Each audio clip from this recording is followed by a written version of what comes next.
Hi, Happy New Year, Carmina, and good afternoon to everybody. Nakakangiti pa po kayo. Well, we just have to work and try to be happy. Wow! Wow naman! Galing ng reporter. Ano yun? Bully? Pang-asar o kinukonsensya si Secretary Dominguez? Kung naalala nyo yung mga balitang nakaraang araw tungkol doon sa nagpaturok ng vaccine, no? Yung mga PSG. Ayan.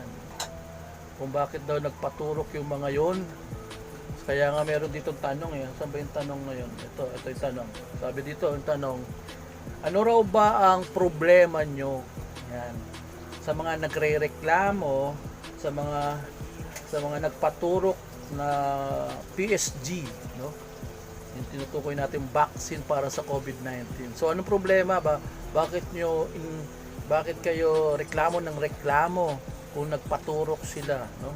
Unang-una, hindi lang naman sila ang naunang nagpaturok, di ba? At kung may problema o may kaso, di ba dapat kasuhan sila. Yan. Problema ata wala naman atang habuling kaso kung sakali mang nagpaturok sila, kasi ang illegal lang doon kung ibinenta mo o kaya may bumili o binili o basta ganun, yun lang naman ang problema dun kasi kung mayroong kaso, dapat lahat na nagpaturok ng mga opisyal natin kinasuhan na. May mga senador, di ba? May mga mayayamang tao na nagpaturok na, diba? So ang illegal lang doon kung nagtinda ka siguro na hindi approve ng DOH o kaya ng FDA. So anong problema, di ba? O alam nyo naman na marami ding tao na ayaw magpabaksin dahil dyan sa kinatatakutan nila nung una na kung saan ginawang praktisan yung mga kabataan at mga Pilipinong nagpaturok sa dengue vaccine. Di ba? Alam niyo yun? Maraming Pilipinong takot nga magpabakuna kung tutuusin. Itong mga to willing na nagpaturok. Di ba? O kung ano man ang mangyari, at least may resulta. Ano man ang maging resulta, mamatay man sila dyan o maging maganda resulta, o di ba? May nakuha ng tag dito survey yung DOH kung pwedeng gamitin o hindi pwedeng gamitin yung vaccine dahil may namatay na PSG. O di ba kayo natutuwa doon na sila mismo nag-volunteer na nga dyan para hindi matakot ang mga Pilipino magpabakuna, kasi nga kinatatakutan yung bakuna na yan, di ba? Yan. So na sila, di ba? Nag-volunteer na nga yung iba dyan. O sila yung mga PSG, yung mga sundalo, mga pulis. So ano man na magresulta dyan? O yan. Makakatulong pa sila sa DOH tsaka sa FDA. Bagamat sabi nga hindi approve yan ng FDA at tsaka ng DOH. Ang tanong, anong problema? Yung mga reklamo ng reklamo, o try nyo kaya, kayo mauna kaya magpaturok din para makita din natin, no? Sakali man ano resulta sa inyo. Dami nyo reklamo, sabi ng iba. Kayo nga ayaw nyo magpaturok dyan, ayaw nyo nga magpabakuna, no? Sila, itinayanan nila yung buhay nila. Ano man ang magiging resulta ng pagbabakuna nila, may mapagkukunan ng mga doktor natin, di ba? So, ano ang inirereklamo ng iba dyan, di ba? Ang laki ng issue. Parang ang gusto nyo lang palabasin dyan, parang nagbabypass yung mga opisyalis natin sa gobyerno, sa mga batas na ipinapatupad, itong mga opisyal mismo ang naglalabag. Hindi nga, naghahabol nga tayo ng di ba? Ng panahon para may resulta na, para mapabakunahan ng mga Pilipino. At kung makita ng mga Pilipino na okay, no, sa mga PSG, walang namatay, walang nadisgrasya, di ba?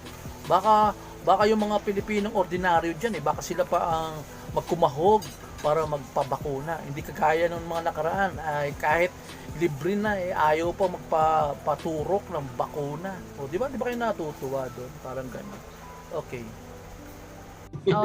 Okay, I'm gonna start off with the questions. You know what's coming, but first I want to start off with this. How many vaccines are under review right now by the expert panel? Let's start with that. Yeah, one. No? So as far as an emergency use authorization is concerned, we only have one application. It was lodged late in the afternoon on the 23rd. That's Sinovac. That's Pfizer. Pfizer. Ano ba yan? Pati dyan, butata, mali pa.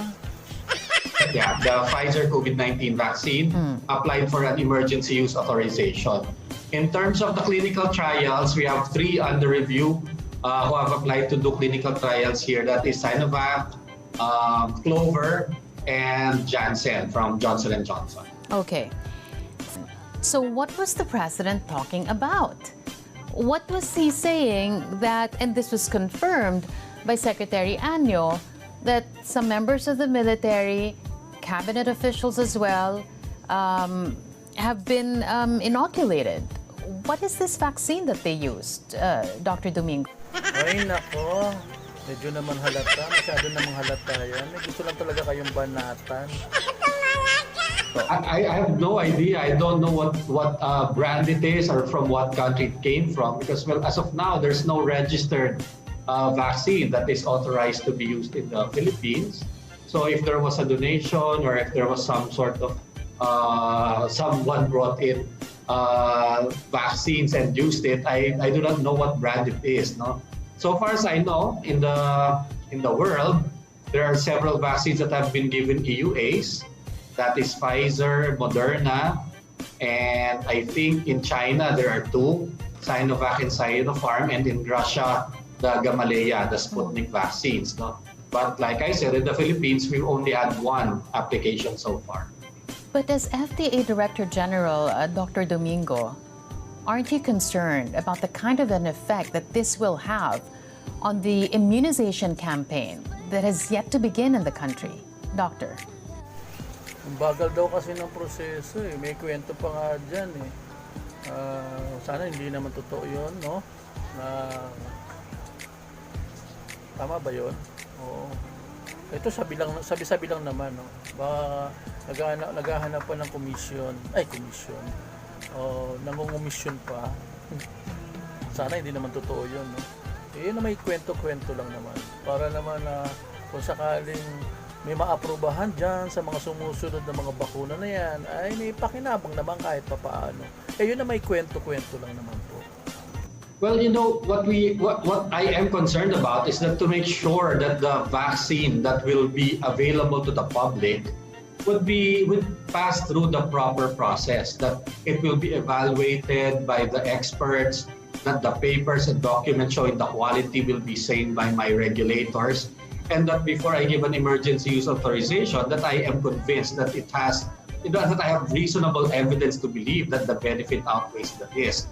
So that is the immediate concern because this is the one that will be available to the public. No?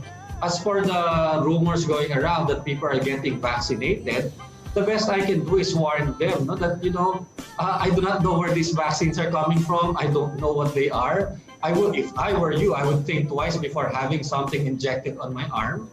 And, although it is not illegal for you to receive that vaccine, there is a problem with people importing it and distributing it, especially if they're selling it. No? O ayan, narinig nyo sinabi ni Secretary Dominguez. Tama ba? Dominguez? Domingo ba? Dominguez. Ayan. So, anong kaya lang nilang gawin? Warningan yung mga nagpapabakuna na kahit hindi approve ng FDA at saka ng DOH.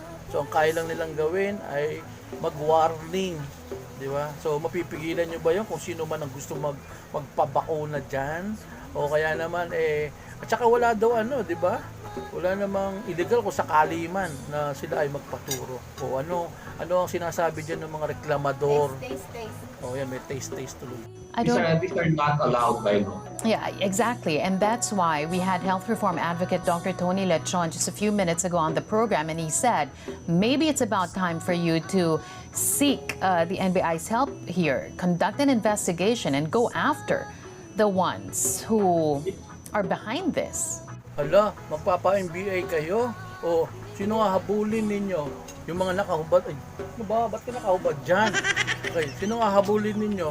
Yung mga NBI, mali tulis na sabi ko eh. Sino nga habulin ng mga NBI? yung mga nagpaturok, unahin nyo na si Pangulong Duterte, no? Kasi ang dami niyang pinaturukan. Tapos yung mga senador, nandiyan si Pampilo Lacson, nandiyan pa sino ba yung mga senador diyan na hindi pa nagpakilala pero nagpaturok na. Tapos yung mga mayayaman, lalong-lalo si Secretary Duque, malamang-lamang nagpaturok na yan. Yan ang unahin yung habulin. O tingnan natin kung may makakalap kayong ano diyan, no?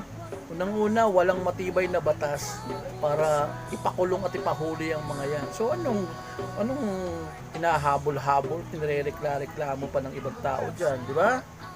Yeah, no, definitely. We've been working with our law enforcement agencies. Actually, we've been working with the NBI and PNP and even the local government of Manila. And we've conducted several inspections and raids in a clinic in Makati, in Binondo, which have so far turned negative. No? So in this case, we really have to work again with the law enforcement agencies for it. This really confuses the public, Director General Dr. Domingo. Sino nako-confuse? Yung mga Pilipino? Wala nga nagre-reklamo mga ordinaryong Pilipino. Ang reklamador dyan, yung mga reklamador, di ba? Yung lumalaban at reklamo sa gobyerno, yun ang mga nako-confuse. Pero yung mga ordinaryong Pilipino, walang nako-confuse dyan. Ayaw nga magpaturok ng iba dyan eh. Yung mga gusto magpaturok dyan, yun yung mga ayaw. Ay, gusto ayaw. Yung mga nagre-reklamo na naghahanap ng bakuna, yun yung mga reklamo na reklamo. Pero yung mga ordinaryong Pilipino, nako, kahit magpatulog kayo ng libre dyan, hindi magpapatulog sa mga, paano mako-confuse? Kayo lang nakaka-confuse. Anong gagawin natin? Maraming Pilipinong gustong maagapan ang mga buhay nila. Kahit ko sabihin natin, batas ba ng FDA at DOH, pagka mahuli ba, makukulong sila? Hindi naman. Ano sabi nga ni hindi kayo maintindihan. Intindihin nyo kasi, ano lang kayang gawin nila? Mag-warning lang. Sino uhulihin? Yung mga nagpaturok, wala nga ganun eh. Because here we are, waiting with bated breath, really following every step of the FDA, taking every assurance that you give us to heart. And then we hear of members of the military, members of the cabinet, members of the presidential security group that have been inoculated. And we hear this from no less than the president.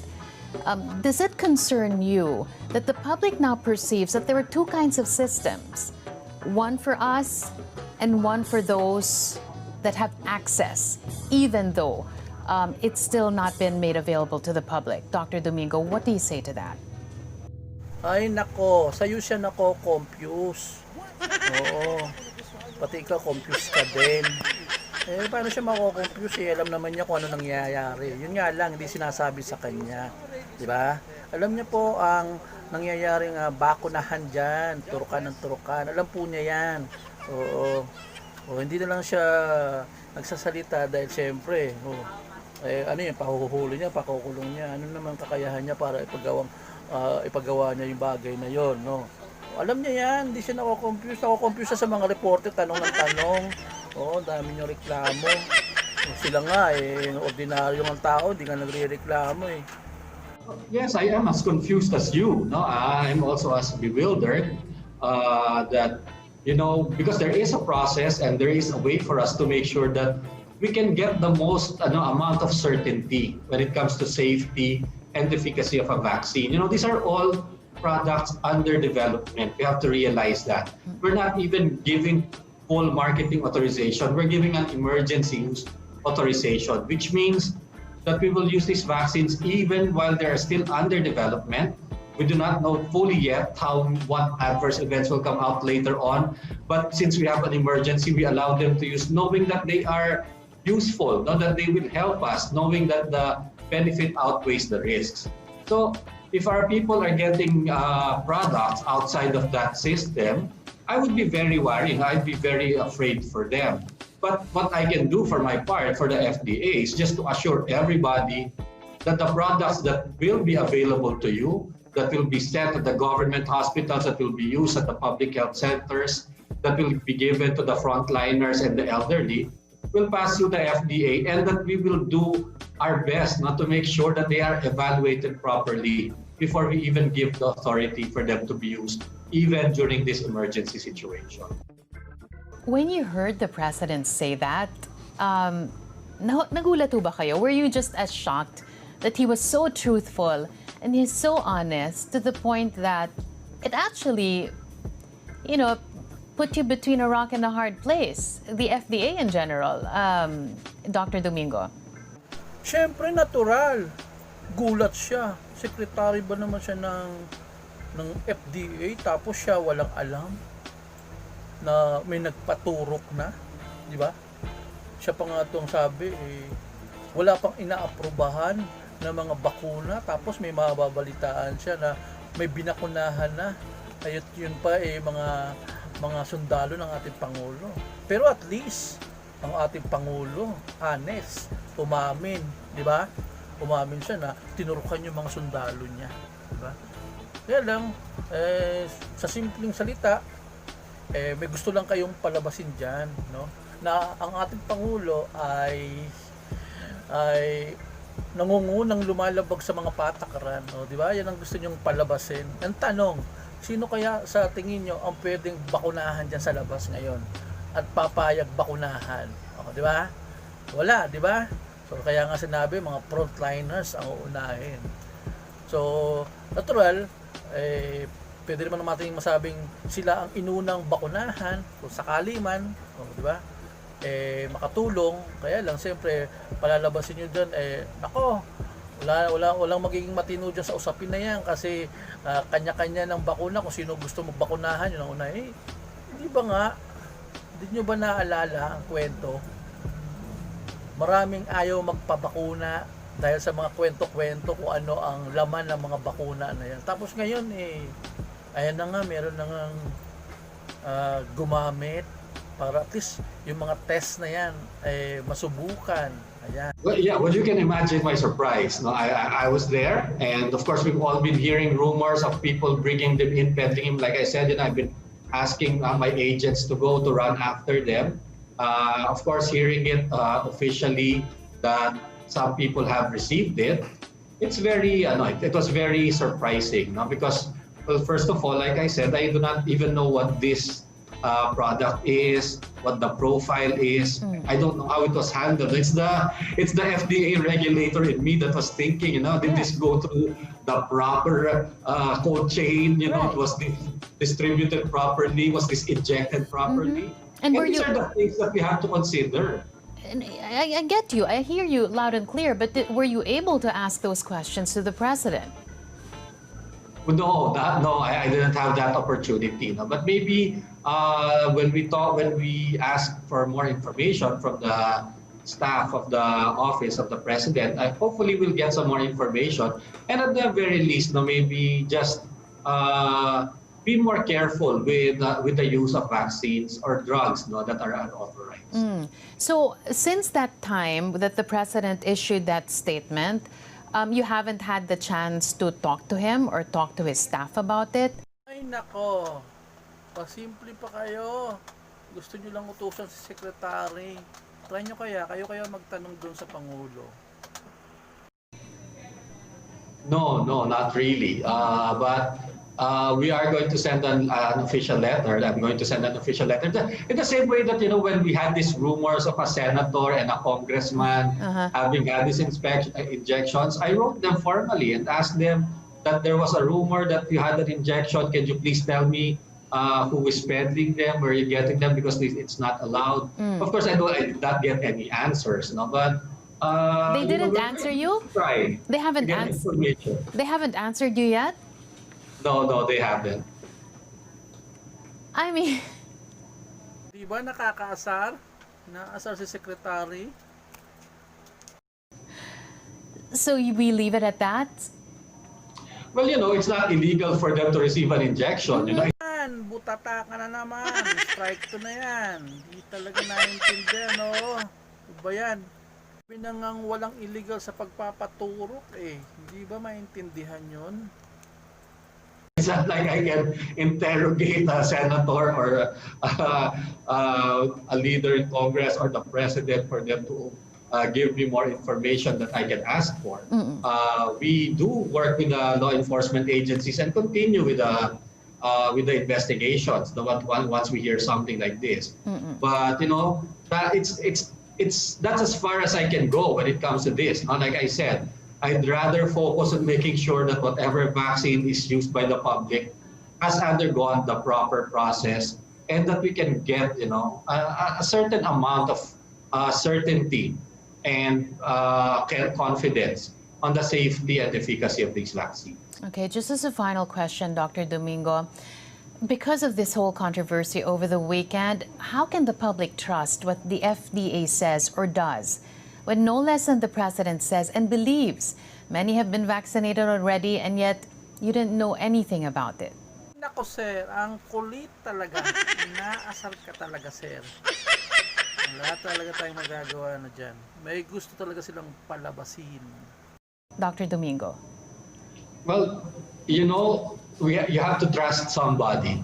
And all I can say is that, at the FDA, if you've been following us, the work we've been doing for the past year, we have really made it more efficient, everything more transparent, and we've hardly heard any complaints about any irregularities or corruption in this agency. And we really vow to do our job. We have engaged experts, we have our regulatory evaluators here, and we're only going to make our final decisions to make sure that what is available to you will be something that has gone through the proper process, and that we can give you some certainty, that it has a good safety and efficacy profile. And that is the best we can do. Do our jobs, stick to our job description, and just really assure the public that we're going through each and every step for anything that will be available to you.